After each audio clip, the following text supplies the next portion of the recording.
हाय पिलामाने समस्त को ओडिया सार अभि यूट्यूब चैनल को स्वागत। आज भिडियो अच्छी सुरभि कार्यक्रम 2025 अष्टम रु द्वादश श्रेणी पाई एक सृजनात्मक लिखन से उपरे यह भिडियोटी प्रस्तुत।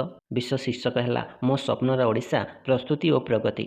यह उपरे यह भिडियोटी प्रस्तुत। आशा करुँच समस्त को भल लगे लगे लाइक कर केमती लगला कमेंट निश्चित भाव में जनइब। चैनल को सब्सक्राइब कर नथिले सब्सक्राइब करदेव। चलो आम आरंभ करवा। मो स्वप्नर ओडिशा प्रस्तुति और प्रगति सृजनात्मक लिखन उपक्रम। प्रत्येक मनुष्यंकर स्वप्न रहे जेपरी मोर मध्य एक स्वप्न अच्छी एक समृद्ध सुंदर और सुशासित ओडिशा। जगन्नाथंकर कृपारे आम ओडिशा प्राचीन संस्कृति कला साहित्य और पारंपरिकतार समृद्ध राज्य। किंतु मोर स्वप्नर ओडिशा आधुनिक विकास समान सुजोग और सामाजिक समतार एक नुआ परिचय देव। शिक्षा और दक्षता। मो स्वप्न ओडिशा हेउछि एमिति एक ओडिशा जेउठारे शिशु माने शिक्षा अधिकार वंचित नथिबे। युवा माने स्वप्न देखुथिबे और सेठाको पहुँचवा पाई अदम्य चेष्टा करुथिबे। मो स्वप्न ओडिशा हेउछि एक सुंदर सुशासित और समृद्ध राज्य। एठारे लोक माने शिक्षा स्वास्थ्य दक्षता नैतिकतार आगुआ हेबे।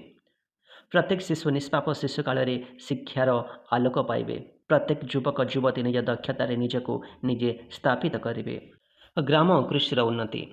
मो ओडिशा एमिति एक दिगे को जाउथबो जोंठारे प्रत्येक गाँ आत्मनिर्भर प्रत्येक नागरिक जड़े सचेतन और दायित्वशील समाज गठन पाई गुरुत्वपूर्ण भूमिका ग्रहण करेंगे।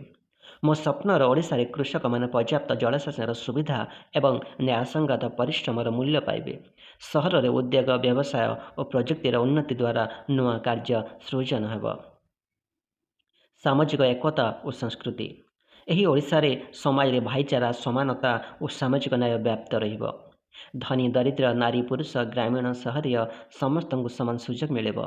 मो स्वप्न ओडिशा हेउछि एक एपरि स्थान जोठी जाति धर्म भाषा निर्विशेष समस्ते एकतार बंधन रे बंधा होइथिबे। मो स्वप्न ओडिशा प्राचीन संस्कृति कला साहित्य और ऐतिह्य को सुरक्षा करने सहित आधुनिक विकासर पथरे दौड़ब। प्राचीन संस्कृति कला नृत्य संगीत साहित्य को गोटे नुआ परिचय मिलिब। ज्ञान और प्रजुक्ति विद्या। मो स्वप्न ओडिशा ज्ञान और प्रजुक्ति विद्यार सारा देश में अग्रगामी हेब। एठारे प्रत्येक छात्र छात्री आधुनिक प्रजुक्ति रे दक्ष हेबे। विज्ञानमूलक चिंताधारा रे आगुआ हेबे। ग्राम और सहर रे डिजिटल सुविधा पहुँचब। ई शिक्षा ई चिकित्सार व्यवस्था चलिब। सूचना प्रजुक्ति कृत्रिम बुद्धिमत्ता रोबोटिक्स और नूतन आविष्कार रे ओडिशार पिला माने सारा विश्व रे निजर परिचय गढ़िबे। चिकित्सा और स्वास्थ्य। मो स्वप्न ओडिशा रे चिकित्सा सुविधा प्रत्येक सहज और सस्ता हेब। प्रत्येक ग्राम रे स्वास्थ्य केन्द्र प्रत्येक सहर रे आधुनिक हस्पिटाल रहिब। डाक्तर नर्स और औषध सबुंक पाई सुलभ हेब। गरीब हो कि धनी समस्त समान भाव चिकित्सा मिलिब। स्वास्थ्य सचेतनता शुद्ध पानी और पौष्टिक खाद्य द्वारा लोक माने सुस्थ रहिबे। परिवेश और प्रकृति। मो स्वप्न ओडिशा परिवेश सुरक्षा आगुआ हेब। वन पर्वत नदी नाल सुरक्षित हेब। सबुज ऊर्जार विकास प्लास्टिक व्यवहार कमाइबा और पर्यटन रे परिवेश सुरक्षा को प्राथमिकता दिया। गमनागमन सुविधा। मो स्वप्न ओडिशा रे गमनागमन व्यवस्था सुविधाजनक और आधुनिक हेब।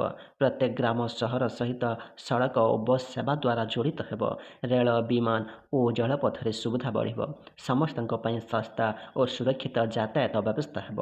स्मार्ट सिटी मानकरे मेट्रो इलेक्ट्रिक बस व्यवस्था रहिब।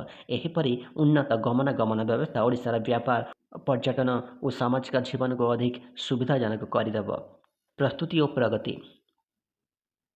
प्रस्तुति केवल बाह्य आभास नुहे, यह हूँ आम मन और चेतनार हेउथुबा एक शक्तिर जागरण। मो स्वप्न ओडिशा पई प्रस्तुति आरंभ हुए शिक्षारू। एक एमिति शिक्षा जहाँ पाठ्य पुस्तक भितर सीमित नुहे बरं चिंतन उद्यम नूतनता को उत्साहित करे। प्रस्तुति अर्थ हूँ नुआ विचार को स्वीकार करवा पुराणा अंधविश्वास को त्याग करवा। एठी अर्थ हूँ आम ताल गछ तले बसी गोटे अनागत स्वर्ग आशा करवा नुहे बरं आम निजे हाथ धरी यहाँ तैयारी करवा।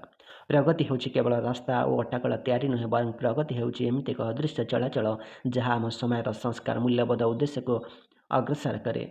मो स्वप्न ओडिशा हेउछि जेउठी महिला माने ना केवल सुरक्षित अनुभव करती बरं निष्पत्ति नेबारे मुख्य भूमिका ग्रहण करती।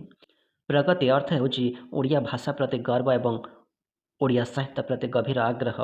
ओडिशा इंग्राजी कहब विज्ञान शिखिब किंतु ओडिया चित्त केबे छाड़िब नाही। एही हेउछि प्रगतिर नुआ चित्रण जेउठी उन्नति और मूल्यबोध एका साथी थाई। उपसंहार। ମୋ ସ୍ୱପ୍ନର ଓଡ଼ିଶା ହେଉଛି ଏକ ଶିକ୍ଷିତ, ସମୃଦ୍ଧ, ସୁନ୍ଦର, ସୁଶାସିତ ଓ ସୁସ୍ଥ ରାଜ୍ୟ, ଯେଉଁଠାରେ ପ୍ରତ୍ୟେକ ଲୋକ ସମାନ ସୁଯୋଗ ପାଇ ସୁଖ, ଶାନ୍ତି ଓ ସମ୍ମାନରେ ବାସ କରିବେ ଏବଂ ଓଡ଼ିଶା ସମଗ୍ର ଭାରତରେ ଏକ ଆଦର୍ଶ ରାଜ୍ୟରେ ପରିଣତ ହେବ।